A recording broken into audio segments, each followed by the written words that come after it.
Buddha taught the way to practice in a very concise way using the sentence Buddha Buddhato Passati, meaning that one should be noting the object in the way the object really is, noting the object with aim and effort. So this concise sentence can be it is very general. It applies to many things. Even though the sentence is concise, it can be stretched to a wide field of objects. In the sixth sense door, there is the receptor element, the eye, the ears, the nose, and the tongue, the body, and the mind. Based on the sixth sense door, the striker element strikes the base, and there will be seeing, hearing, smelling, tasting, touching, and knowing. When the objects strike the sixth sense door, the ignition element, seeing consciousness, hearing consciousness, smelling consciousness, tasting consciousness, touching consciousness, and knowing arise as the ignition element. And also the seeing contact, seeing feeling arises. If there is pleasant object to be seen, there is a good seeing feeling. If there is unpleasant object to be seen, there is unpleasant seeing feeling. Seeing consciousness, seeing contact, and seeing feeling are all ignition elements. And among the ignition elements, these three, seeing consciousness, seeing contact, and seeing feeling, are the most prominent. The sentence Buddha Buddhato Passati can be very wide, it can be stretched. Just as a rubber band can be stretched, in the same way, the instruction Buddha Buddhato Passati can be very wide, it can be stretched. In the beginning of the practice, the beginner yogi may not be able to note the objects that are arising at the sixth sense door. So the beginner yogi may not be able to note the seeing, hearing, smelling, tasting, touching at the beginning of the practice. Saraji gives an example. A child who starts to learn in school needs to study lessons which are few and simple. Even though the lessons are few, but if the lessons are difficult, the child cannot cope with the lessons. Even though the lessons are easy, but if there are many lessons to be learned, then the child cannot follow. So for a small child who starts to learn in school, lessons should be few and simple. In the same way, when the beginner yogi starts to practice, he or she cannot note every arising object in the beginning of the practice. So one has to start from noting the primary object rising and falling of the abdomen, one should keep the focus of attention on the abdomen to note rising and falling. So long as there is breathing in, the abdomen rises. Every time one breathes out, there will be falling of the abdomen. Rising and falling of the abdomen is the most simple object to be noted, and the beginner yogi has to start noting from the simple object rising and falling of the abdomen. Noting the object, yogi should note the way the object really is. If there is rising of the abdomen, yogi should note it as rising. Yogi should not note it as falling. When there is rising of the abdomen, only if the yogi note it as rising, it will be correct, and it will be vajjisaja, truthful speech.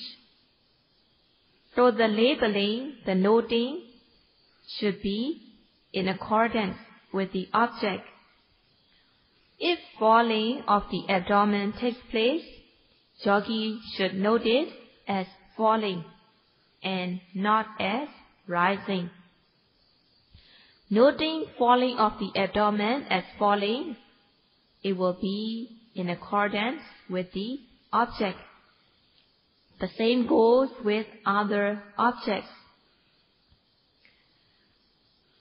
So, noting the object with aim and effort, then after a few days, yogi will become skillful in noting the object. When noting rising of the abdomen, the noting mind should fall on the rising of the abdomen. Noting falling of the abdomen, the noting mind should fall on the falling of the abdomen. One should note in such a way so that one can note the object precisely, accurately. As soon as the rising of the abdomen arises, one should note it as rising. The mindfulness should cover from the very beginning of the rising all the way through rising finishes.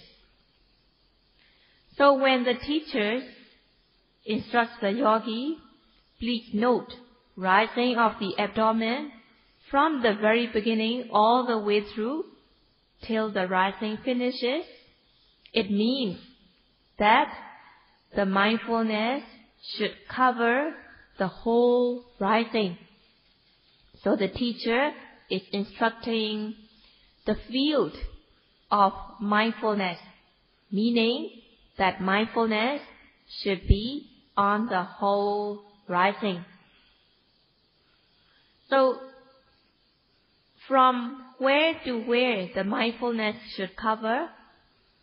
The mindfulness should cover the whole rising from the very beginning of the rising all the way through until the end of rising. But some of the yogis are mistaken. They misunderstand and they are looking for the beginning, middle, and the end of rising. And it is not something that the yogi should look for. The beginning, middle, and the end of rising are not the object to be noted.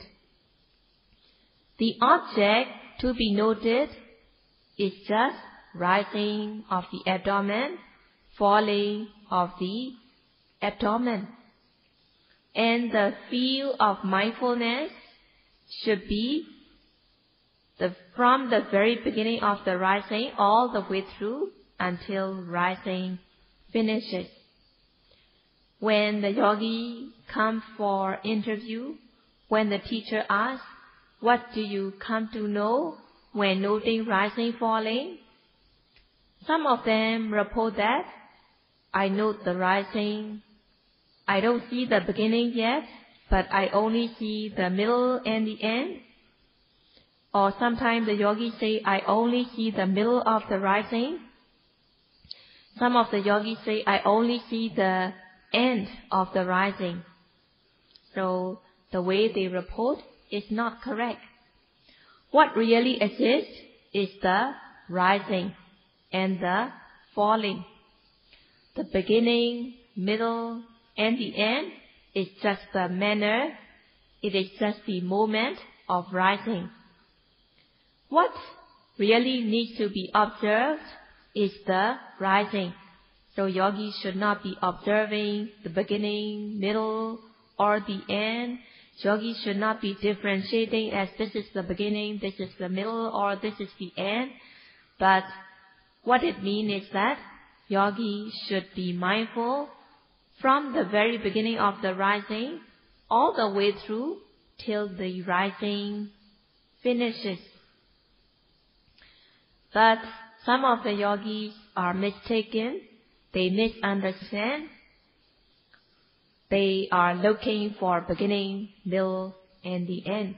And because there is a problem with these yogis, because they are looking for beginning, middle, and the end of rising, Sayadaw explains what the yogis should be observing.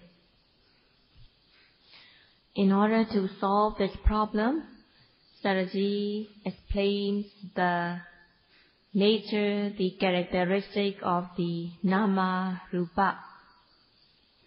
The nature, the characteristic of nama rupa is called Sabhava. In other words, Sarasa. And Sayadaw explained that just as each and every food has its own flavor, sweet, sour, spicy, pungent, bitter, and salty. Some of the food has one of these flavors. Some of the food are mixed between 2-3 flavors, and so on. The nama rupa has its own unique nature and characteristics compared to the taste of the food. When noting rising and falling of the abdomen, observing the rising falling, at the moment the object arises, one comes to know the true nature. There are 3 parts of rising, the beginning, middle, and the end. The beginning, middle, and the end are just the timing of the rising. Beginning, middle, and the end is not Sabhava. It is not the nature. It is not the characteristic. Beginning, middle, and the end is just the Kala Panyati, time concept. One should not be observing the time concept. One should not be noting the time concept, and thus one should not be noting the beginning, middle, or the end of rising. In Mahasatipatthana Sutta, Sappakaya Patisamvedi, meaning one should be mindful of the breathing in and breathing out. So, noting breathing in and breathing out in Anapana, one focuses one's attention on the nostrils. When breathing in and breathing out, there is pressure, movement, pushing, pulling. These are the nature, the paramattha, that can be discerned in noting the breathing in and breathing out. When observing breathing in and breathing out, one should be mindful from the very beginning of breathing in, all the way through till the end. When breathing out, one should focus one's attention on the nostrils from the very beginning of breathing out till the end. And one should be aware of stiffness, tension, movement, pressure when one observes breathing in and breathing out. Sabbakaya patisamvedi, one should observe the whole breathing in, breathing out. Sabba means entire. Entire means without remainder. The complete object, the entire object, the whole object. There should not be anything missed out in the noting. When breathing in arises, one should be mindful of the whole breathing in. When breathing out, one should be mindful of the whole breathing out. But some of the people are mistaken. When breathing in, they think that they should be mindful from the nostril all the way the air goes till the navel. And they are mistaken that they should follow the breathing out from the navel all the way back to the nostril. So they are mistaken. It is their misunderstanding. When noting breathing in and breathing out, the focus of attention should be on the nostrils.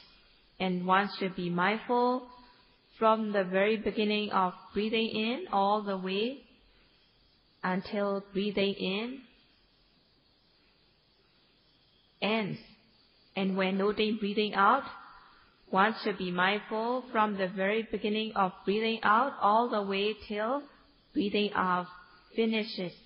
They should not be following from the nostril to the navel. They should not be following from the navel. They should not be following from the very belly button till the nostrils. They should not be following breathing in from the nostrils to the belly button. So it is very important not to misunderstand. The late Venerable Mahasi Sayadaw instructs the yogi to focus one's attention on the abdomen when noting rising and falling. Just as when one welcomes an important guest, the person should wait where the guest will arrive and welcome the guest. In the same way, when noting rising of the abdomen, one should focus one's mind on the abdomen where rising takes place. And when noting rising, the mindfulness should cover from the very beginning of rising all the way through until rising finishes. When noting falling also, one should be mindful from the very beginning of falling all the way through until falling finishes. But some of the teachers have been instructing the yogis to be mindful of beginning, middle, and the end of rising. So it is a mistake. It is a misunderstanding.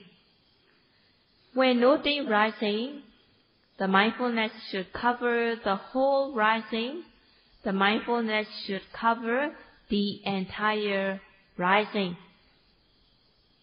And the teacher explains that the entire rising of the abdomen should be noted from the beginning all the way through till the end. Instructing them the field of mindfulness. The field of mindfulness is from the very beginning of the rising all the way through until rising finishes.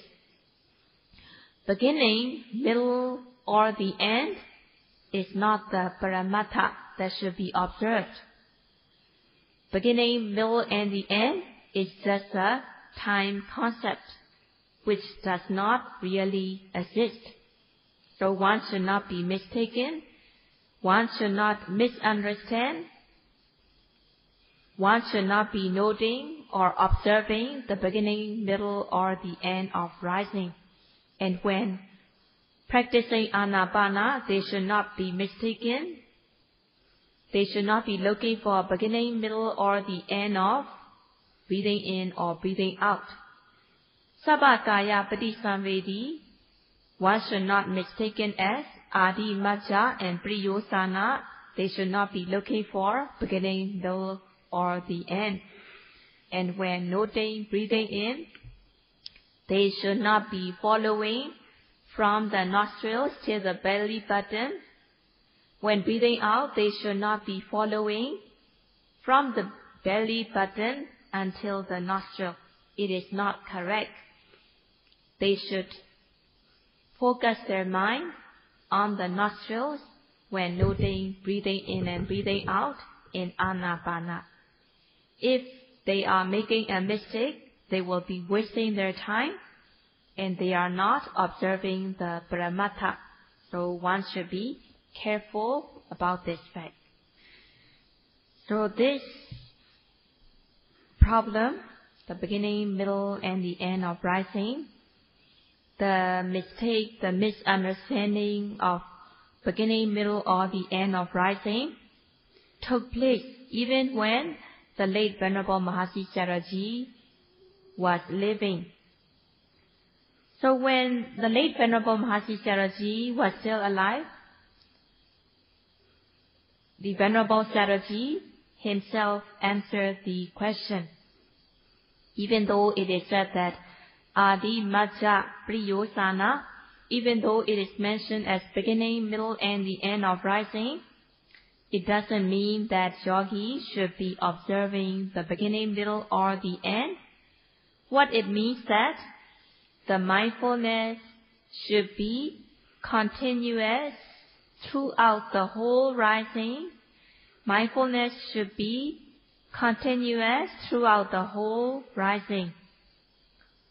Meaning that one should follow noting the whole rising.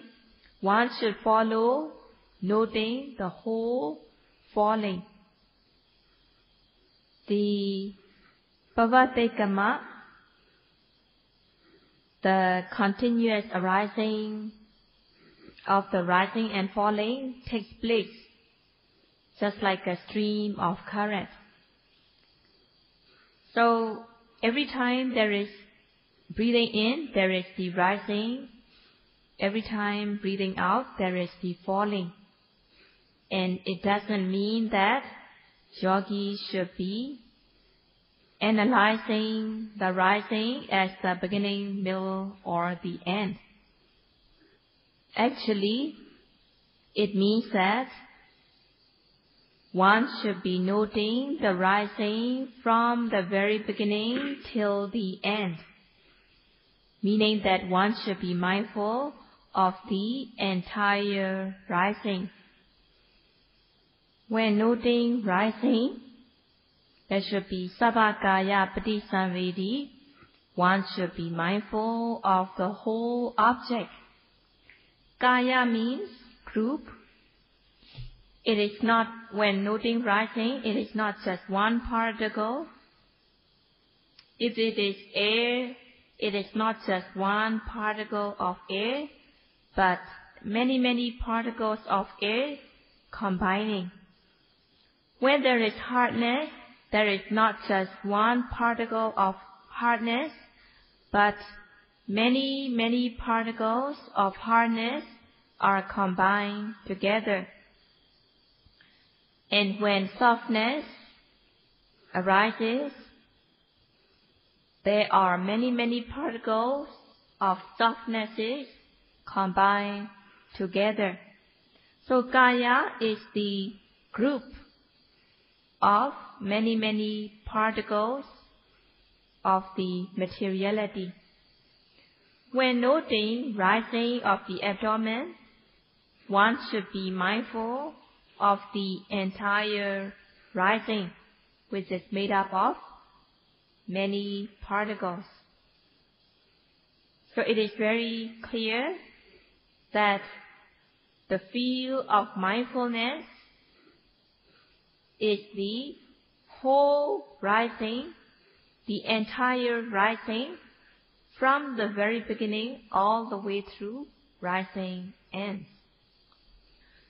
And also the late Venerable Mahasi Sayadaw explained that when noting rising of the abdomen, one should not be deliberately looking for the beginning or the end with over-eager mind. And one should not be exerting excessive effort in order to see, in order to find the feeling in the rising and falling. So one should practice according to the instructions. One should practice precisely, accurately, according to the guidance. When rising of the abdomen takes place, one should note it with aim and effort so that mindfulness will be sustained on the rising. The mind falls calm and collected on the object, and Khanika Samadhi, momentary concentration, will also be developed. In order to have sustained mindfulness, in order to have concentration on the object, one should note the rising of the abdomen with aim and effort, and there should be ardent effort in noting the object. One should not be cold, sluggish, or gazing. One should not be slow in noting. One should be active, alert in noting the object. But when noting the object, one should not be over-eager. One should not put excessive effort. The effort should be balanced. The effort should be just right. And when noting rising, one should not be looking for beginning, middle, or the end. It means that when noting rising, the mindfulness should cover from the very beginning of rising all the way through until rising finishes. And one should note the entire rising with aim and effort efficiently in noting. When reporting in interview, one should report whether one can follow rising and falling of the abdomen very closely. So this is the first thing that one should describe, whether yogi is following closely the rising and falling. And also the second thing is that yogi should describe whether the noting is meticulous and firm, whether yogi has the sustained mindfulness, meticulous mindfulness on the object. So this describes the quality of his or her practice. If the yogi is able to note the rising, falling, following closely, noting meticulously, what the yogi comes to know? Is it the form or shape of the abdomen? Is it the manner of rising, falling? Or is it the nature such as warmth, heat, cold, hardness, softness? Or what? nature yogi comes to know. One should describe to the teacher. The example is given here. When chewing the food, what flavor the person comes to know. Is it sour, sweet, or is it salty? Is it spicy? If the person chews, pay attention, the person knows the flavor. When noting the object, following closely, noting meticulously, one should be able to describe what he or she comes to know. Whether it is the form or shape of the abdomen, whether it is the manner of rising or falling, or whether yogi comes to know the stiffness, tension, movement, hardness, what it is. If the yogi is not able to note the rising, falling, then it might be that the mind is wandering, or it might be some other object arising. Some of the yogis are embarrassed to say they have wandering mind, so they don't report that they have wandering mind. So in this way, if they pretend that they are not having wandering mind, they are losing their honesty. So yogis should be honest in reporting. If the mind wanders, you can just report that the mind wanders, not being able to note the rising, falling. The meditation teacher will have to give suitable guidance based on the report of the yogi. So in order to enable the teacher to give suitable guidance, yogi should help the meditation teacher by reporting accurately with honesty. If the yogi is not able to note rising, falling, it happens that the mind either wanders or some other object arises, such as pain or ache or itchiness. So when pain arises, yogi should describe that pain arises, whether yogi is able to note pain, and if yogi can note pain, what happened? Whether the pain increases, decreases, stops, or disappears. Sayadaw gives the example of a student. When the teacher asks the homework to solve a mathematical problem, then the student should work out the mathematical problem in order to get the correct answer.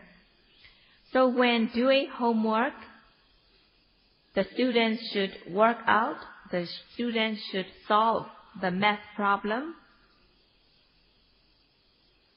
to get the answer.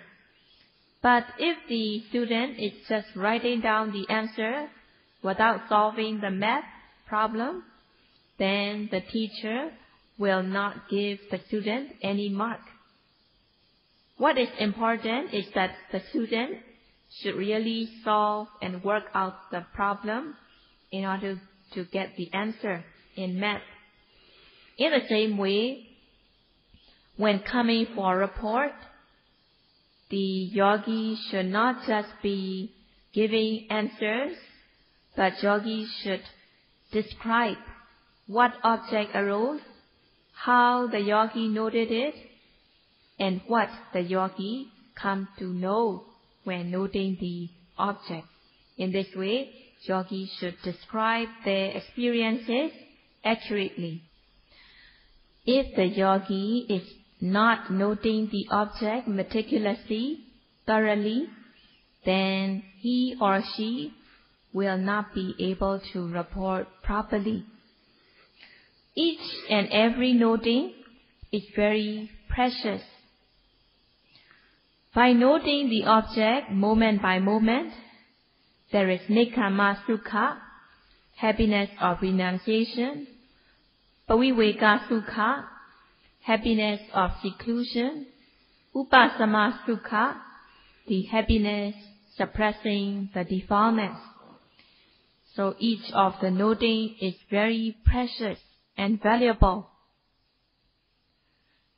By discerning